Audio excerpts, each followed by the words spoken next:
The second most vital element needed for life is water. You can go 3 minutes without oxygen.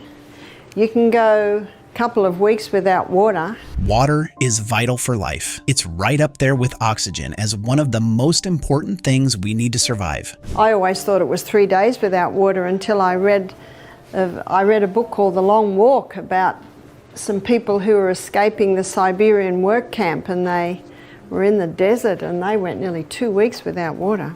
Without oxygen, we'd last only a few minutes, but without water, we could survive for weeks under extreme conditions. Water is the second most vital element needed for life. In fact, where there's no water, you don't usually get people living, do you? A book called The Long Walk tells the story of survivors from a Siberian work camp. I don't like water. If I drink water, my feet swell. If I drink water, I'm going to the bathroom all day. Who went nearly 2 weeks in the desert without water. This shows just how tough humans can be. Water does more than just keep us alive. Places with plenty of water thrive, while those without it struggle. Tell me that the water's not getting inside the cell. So how do we get the water inside the cell? We have to go to the third most vital element needed for life, and that is sodium. The fourth most vital element needed for life is potassium. Even so, many people today don't like drinking water. They say it tastes bad or makes them feel bloated or run to the bathroom too often. These problems often mean the water isn't getting into their cells properly. We find the highest amount of sodium in seawater, and seawater contains 92 minerals. Of those 92 minerals, sodium, another essential element, helps water get absorbed by our cells. Nowadays, many people prefer drinking sugary sodas instead of water. Approximately 30% is sodium, and of those 92 minerals, approximately 50% is chloride. Now, because sodium chloride take up the most amount, these drinks don't hydrate as well and can harm our health, increasing the risk of diseases like type 2 diabetes. A woman named Sarah Smith, at 42 years old, noticed a big improvement in her health and appearance after she started drinking more water. She began this habit to help with her migraines. They're the first crystals formed when the water is evaporated. So what man does is he scoops up the first crystals formed, he bleaches them white, puts aluminium with it. But found that drinking 6 bottles of water a day not only eased her headaches, but also made her look younger in just 28 days. But just drinking any water isn't enough. The kind of water we drink matters too. So that it runs freely. And there's your table salt. Table salt is a dangerous salt because we now have 2 very harsh minerals that if you were to inject both of those into the blood, you would die. Natural seawater, for example, has 92 essential minerals. Sodium and chloride make up a large part of these minerals and help keep our bodies balanced. However, most table salt is processed and lacks these beneficial minerals. There's 2 harsh minerals and they need all the other 90 to soften them and balance them. The highest concentration of mineral inside the cell is potassium.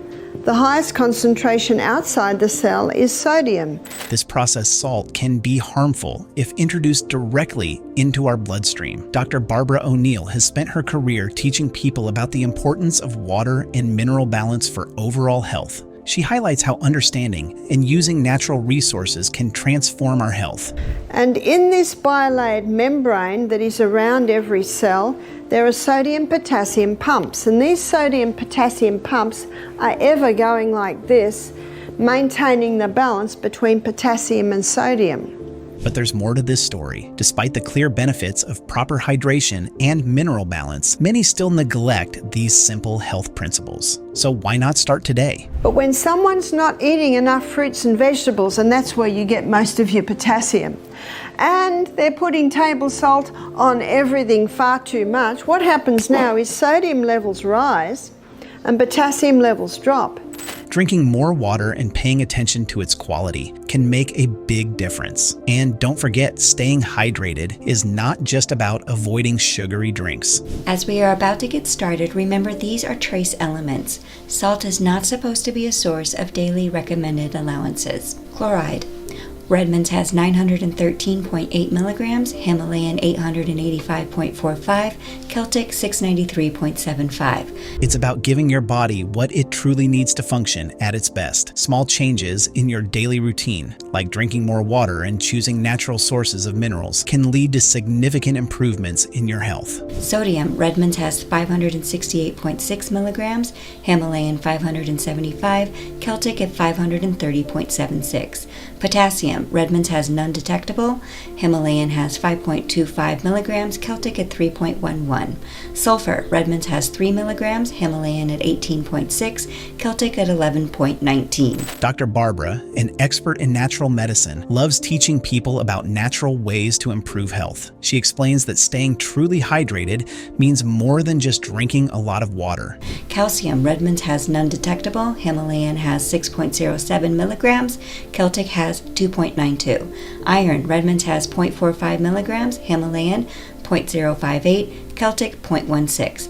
Phosphorus, Redmond's has 0.045 milligrams, Himalayan 0.0001 milligrams, Celtic none detectable. It also means keeping a balance of minerals in your body to make sure the water is used properly. Today, most of the salt and food we buy is highly processed and lacks minerals, which messes up this balance and can lead to poor hydration. So now sodium levels inside the cell are rising, which they should not, and the cell swells. What's that called? High blood pressure. The doctor is right. Table salt will contribute to high blood pressure. Over time, not being properly hydrated can cause serious health issues like kidney problems and heart disease. Dr. Barbara asks an important question. Should we stop using table salt? Are there better options? She explains that inside our cells there's more potassium, while outside there's more sodium. There's a French doctor named Dr. Lelangri, and he's written a whole book on salt. He said, when people come to me with high blood pressure, I put them on Celtic salt. Why does he put them on Celtic salt? Because Celtic salt contains 82 minerals. A balance between these two is kept by sodium-potassium pumps in our cell membranes. These pumps work hard to control the levels of sodium and potassium. Himalayan salt. In many places, Himalayan salt is a lot easier to get. There's about 75 minerals. So it's pretty good, but I prefer the Celtic salt. But our modern diet, which is low in fruits and vegetables, high in potassium, and high in table salt, disrupts this balance. Too much sodium gets inside the cells, causing them to swell and leading to high blood pressure. Dr. Barbara mentions Dr. Alain de Lorgeril, a French doctor who has written a lot about salt. The one reason is that the Celtic salt has 3 magnesiums. It contains magnesium chloride and magnesium bromide and magnesium sulfate. When patients come to him with high blood pressure, he recommends Celtic salt instead of regular table salt. Celtic salt has 82 minerals and is hand harvested, keeping these minerals in their natural form. Magnesium is a water-hungry molecule, and this explains why the Celtic salt is such a moist salt, especially when we've had a lot of rain, because those 3 magnesiums absorb the moisture. What about Himalayan salt? It's often seen as healthy too. It has about 75 minerals and is good for you. But Dr. Barbara likes Celtic salt more because it has more magnesium. And because magnesium is a water-hungry molecule, it can be used to help the water get into the cell. Magnesium helps the salt hold moisture, so Celtic salt stays moist after rain. Magnesium-rich Celtic salt is important for staying hydrated. When you put it on your tongue, It not only is required to get the glucose into the blood, it's also required to get the water into the cell. So it's sodium. It's the third most vital element needed for life. the mucous membranes start absorbing the minerals right away. The magnesium then helps water move into the cells, improving hydration. Drinking water alone isn't enough if it can't get into the cells where it's needed. This explains why some people drink a lot of water but still feel dehydrated. So when you take a crystal of Celtic salt, put it on your tongue, and some say, how big's a crystal? Well, if you've got high blood pressure, start small. Choosing the right kind of salt not only adds flavor to your food, but also supports your cell health and overall well-being. Put it on your tongue, your mucous membranes start absorbing the minerals, the magnesium is taken to the cell membrane, and you drink your water, And that magnesium pulls that water inside the cell. It's the quickest way to hydrate a body. When individuals begin to increase their water intake, a common concern arises about the frequent need to use the restroom. To address this issue, it becomes beneficial to incorporate Celtic sea salt into the routine. And again, the potassium is found in all your fresh fruits and vegetables. Calcium cannot get into the cell by itself. It needs vitamin D. Of salt aids in enhancing the body's ability to absorb water more efficiently, reducing the urgency to visit the bathroom frequently. The only time excess water drinking can be dangerous is if people drink too much at once and don't have the minerals that are in the Celtic salt to pull that water inside the cell. It is recommended to add a small pinch of this salt to a glass of water before consumption. This method not only improves hydration, but also helps retain the water in the body for a longer duration. So we should be drinking at least 2 quarts a day. At least, more if possible. Now at the moment, because you're having a steam sauna every day, I wouldn't be surprised if you've got a 0.8 of a quart loss coming out of your skin because you perspire profusely. Such a practice ensures that the body remains adequately hydrated without the inconvenience of frequent bathroom trips. If you don't have enough water, your digestion will be compromised. At every stage, water is needed for every body function. Making the process of increasing water intake more manageable and comfortable. Many of us have heard we should drink about 8 glasses of water a day. I've had people complain to me, they say, I'm drinking more water now and now I'm going to the bathroom all day. So I say, are you having the salt? Have a little crystal before every glass of water. And ideally, we should be having approximately 8 glasses of water a day.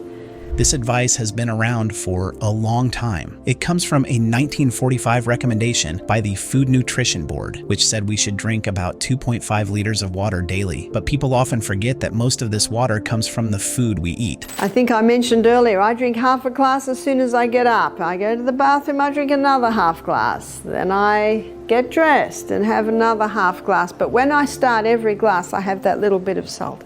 So you spread the water over the day. Hydration isn't just about drinking plain water. Fresh fruits and vegetables, which are high in water and potassium, also help keep us hydrated. Brain cells shrink when they don't have enough water.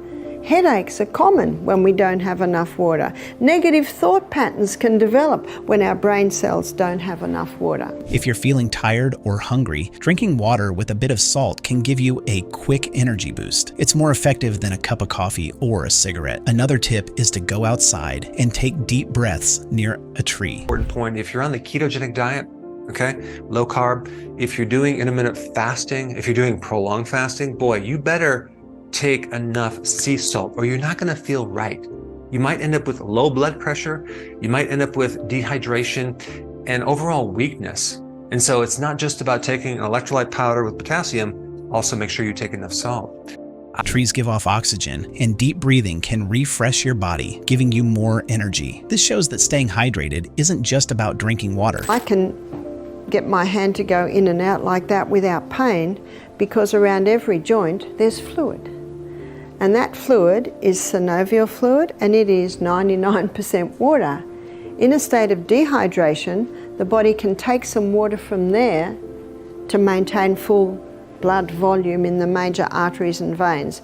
It's also about connecting with nature to improve our well-being. Hydration also affects how well our brains work, since the brain is about 75% water. I would recommend at least 1 level teaspoon per day for an average person. And that's without exercise. The sodium chloride in the sea salt also helps with your immune system, but the other minerals also help too. I mean, you have selenium, you have calcium, you have iodine. It works best when it's well hydrated. Drinking enough water can improve your mood, memory, and energy levels. It can also reduce headaches, which are often caused by dehydration. But this isn't the worst part. Mild dehydration can make you feel anxious and tired. All of these minerals are very, very important.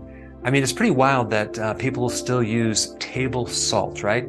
You have the anti-caking mixture in there. Sometimes they put a kind of a poor source of iodine in there. Sometimes they add sugar to the salt. Keeping yourself hydrated can help with these problems and even prevent constipation. Drinking water with minerals like magnesium and sodium can help improve your bowel movements and relieve constipation. And so one of the signs of dehydration can be constricted breathing. The blood gets very thick in dehydration. Our blood needs to be nice and thin so the heart can pump it easily, so that the little filtering units in our kidneys can filter it with ease. So water is needed for every single body. Outro. Have you ever considered how much water you actually need daily? Like, leave a comment and subscribe for more.